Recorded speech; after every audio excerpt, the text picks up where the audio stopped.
हम सबको एकजुट हो गए, उन जितने भी 131 जो एमपीज़ हैं, जितने भी एमएलएज हैं हमारे चुने हुए, हमें सबको उनको एक दिन रोड पे लाना पड़ेगा, उनको मजबूर करना पड़ेगा कि आप आओ और हमारी समाज की आवाज़, हमारी बात उठाओ। अगर नहीं उठाते हो तो हमें उनको बाहर निकाल देना चाहिए।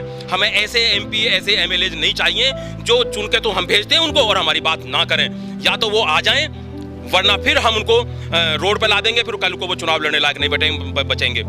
इससे सीधा सीधा मैसेज ये जाता है कि जो प्रशासन है, जो वहाँ की पुलिस व्यवस्था है, जो ये योगी सरकार है और मोदी सरकार है, ये गरीब लोगों, दबे कुचले लोगों के पर अत्याचार करने के लिए पूरी तरीके से तैयार बैठे हैं।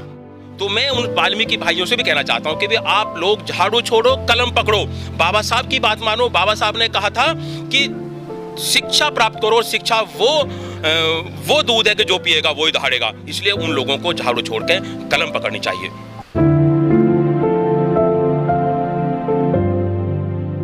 सर, आप वकील हैं, जो हाथरस वाला केस है इसको किस तरह से देखते हैं आप? सर, ये जो हाथरस वाला केस हुआ है, इसके अंदर जो कानून की पेचीदगियां हैं वो ये हैं कि जो वहाँ के डीएम है, वो डीएम भी ये कह रहे हैं कि भी रेप नहीं हुआ है, कि एमएलसी के अंदर रेप नहीं हुआ है, एमएलसी के अंदर सीमेन नहीं मिले हैं। मैं कहना चाहता हूँ उस डीएम को कानून पढ़ना चाहिए, उस डीएम को आईपीसी पढ़नी चाहिए। एक डीएम को ये नहीं पता कि 2013 एंड 2018 में आईपीसी में अमेंड हो चुका है कि बलात्कार के लिए सीमेन मिलना इज नॉट नेसेसरी।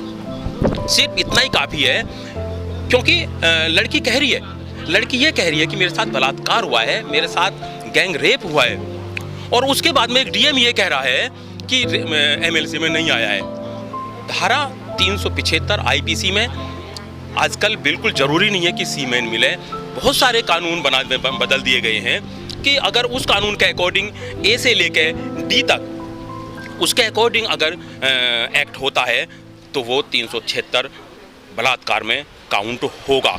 यहाँ यही प्रॉब्लम है कि जो लोग 375 की धारा नहीं जानते हैं लेकिन जानबूझकर मना कर रहे हैं, और एफआईआर लड़की की दर्ज नहीं होती, उसकी जानबूझ के इलाज नहीं कराया जाता, उसकी हत्या कर दी जाती है, इंटेंशनली उसको रात को 2:30 बजे जला दिया जाता है, उसके बावजूद जलाने में उसके परिवार को नहीं बुलाया जाता।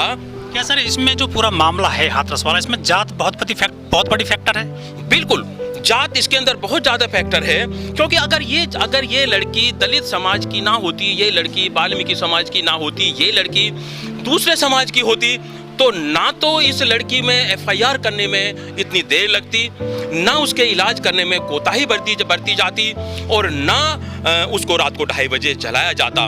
वो सिर्फ जलाया इसलिए गया है कि वो दलित समाज की है, वो वाल्मीकि समाज की है। क्योंकि देखो, पीछे निर्भया कांड भी हुआ था।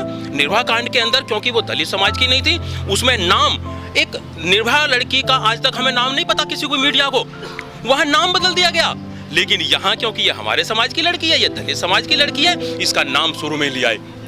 तो ये दलित समाज का जो ये आप बात कह रहे हो कि दलित समाज, ये जात यहाँ पर बहुत फैक्टर रखती है, और इसीलिए ही हम आज संयुक्त जो वार्ता करी है हम लोगों ने, वो इसलिए ही करी है कि सारे संगठन एक आ जाएं, न्याय मिले। हमें न्याय पे भरोसा है, हमें कोर्ट पे भरोसा है, लेकिन जब तक हम एकजुट नहीं होंगे, एकजुट होकर हम आज प्रेस वार्ता कर रहे हैं, हमें एकजुट होकर संयुक्त मार्च निकालना पड़ेगा, चाहे मार्च निकालना पड़े, कुछ करना पड़े, तो हम इसमें न्याय के लिए मांग करते हैं। लेकिन सर, जो आरोपी पक्ष है वो तो पंचायतें कर रहे हैं बड़े पैमाने पर अपने गांव में। हाँ बिल्कुल, वो लोग जगह जगह उस गांव से, उस बिटिया के घर से 1.5 किलोमीटर, 1 किलोमीटर के बीच में दायरे में उनकी मीटिंगें हो रही हैं, पंचायतें हो रही हैं, और यहाँ तक भी उन लड़कों को वो सही ठहरा रहे हैं, यहाँ तक उनके कि भाई उन्होंने कुछ नहीं किया है, हम इन बच्चों को गलत फंसाया गया है, और इसीलिए क्योंकि प्रशासन उनके साथ है।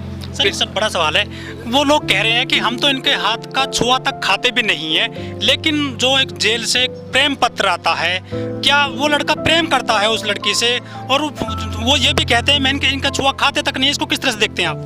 सर, वो बिल्कुल नहीं खाते छुआ हुआ, लेकिन मैं आपको बता दूं, आज मैं एक ऐसी बात बता रहा हूं कि जो ये एट्रोसिटी होती हैं, जो ये बलात्कार हो रहे हैं, जितना मैं समझ रहा हूं, ये लोग कोई एंजॉय के लिए नहीं करते, ये सिर्फ ये बताना चाहते हैं कि हम इस कास्ट को बिलोंग करते हैं, तुम नीच जात हो, तुम्हारी जात ये है। वो सिर्फ इसलिए ये मैसेज देना चाहते हैं ये लोग। इस मैसेज को देने के लिए वो लोग हमारे साथ बलात्कार कर रहे हैं, हमारे बेटियों के साथ, हमारे साथ मारपीट हो रही है, हमारे साथ ये जो नई नई घटनाएं घट रही है ना, ये इसीलिए हो रही हैं कि वो इस बात को दिखाना चाहते हैं कि हम ये। जहाँ तक प्रेम पत्र वाली बात है, प्रेम करो, कुछ भी करो, लेकिन प्रेम का मतलब ये है लेकिन वो ये भी तो कहते हैं कि हम इनके हाथ का छुआ तक खाते भी नहीं है, ये तो सामाजिक तिरस्कार किया जा रहा है। और भी अरे सर, सामाजिक तिरस्कार वो तो खाने की बात जो कर रहे हैं ना, कि हम खाते नहीं हैं, हम इनके साथ छूते भी नहीं हैं। वो लोग दिखावट के लिए तो ये कह रहे हैं कि हम खाते नहीं हैं, लेकिन जब बैठते हैं ना एक साथ बैठ कर खाते भी हैं, पीते भी हैं, और उसके बाद जब इनका मौका लगता है तो इस तरीके की एट्रोसिटीज भी होती हैं। हमारे देश में 131 दलित सांसद हैं, बाकी विधानसभाओं में सैकड़ों विधायक हैं और भी बहुत सारे अफसर हैं, आयोग बने हुए हैं, लेकिन इस मैटर में कहीं भी खुलकर कोई सामने नहीं आ रहा है इस बिटिया के लिए। वो एक्चुअली में अभी बता रहे थे कि भाई यहाँ जितने भी ये 131 MP हैं, वो सारे अपने पार्टी के लिए काम कर रहे हैं, अपने पार्टी की बात करते हैं। समाज इनको चुन के भेज देता है, लेकिन ये समाज की बात नहीं करते। हम चाहते हैं कि व्यक्ति को वोट दें, जो व्यक्ति ठीक है, पार्टी को वोट ना दें, ये मैं कहना चाहता हूँ। जैसे वाल्मीकि समाज है, वो ये भी कहते हैं कि हम जो है बिटिया का न्याय लेंगे, लेकिन वो कहीं अब नज़र नहीं आ रहा है, वो झाड़ू जो है नहीं छोड़ रहे हैं। लेकिन जब नौकरी की बात आती है, कहीं वेतन की बात आती है, तो वो काफ़ी अपना आंदोलन करते हैं। हाँ बिल्कुल, उनकी जब नौकरी की बात आती है तो हम देखते हैं सड़कों पर कूड़ा डाल देते हैं और हड़ताल कर देते हैं। लेकिन मनीषा जो बिटिया, हाथरस की बिटिया है, इसके बारे में उन्होंने ऐसा बिल्कुल भी नहीं किया है। लेकिन कुछ लोग आ रहे हैं, लेकिन एक सबसे बड़ी प्रॉब्लम है भाईजान की वो लोग ऐसी पार्टी को बिलोंग करते हैं, वो हमको अपने को दलित मानते ही नहीं। ये वही वाली बात आ गई जो SC जाटव हैं, जाटव को सबसे बड़ा दुश्मन मानते हैं कि भी यही लोग हमारा जो रिजर्वेशन है इसको ये लोग खा रहे हैं, हमको कोई नौकरी नहीं मिलती। वो ऐसे लोगों की गोद में जाकर बैठ गए जो उनको सिर्फ झाड़ू पकड़ा दी, उनको कलम नहीं पकड़ा रहे। तो मैं उन वाल्मीकि भाइयों से भी कहना चाहता हूँ कि भी आप लोग झाड़ू छोड़ो, कलम पकड़ो, बाबा साहब की बात मानो। बाबा साहब ने कहा था कि शिक्षा प्राप्त करो, शिक्षा वो दूध है कि जो पिएगा वो ही दहाड़ेगा। इसलिए उन लोगों को झाड़ू छोड़ के कलम पकड़नी चाहिए।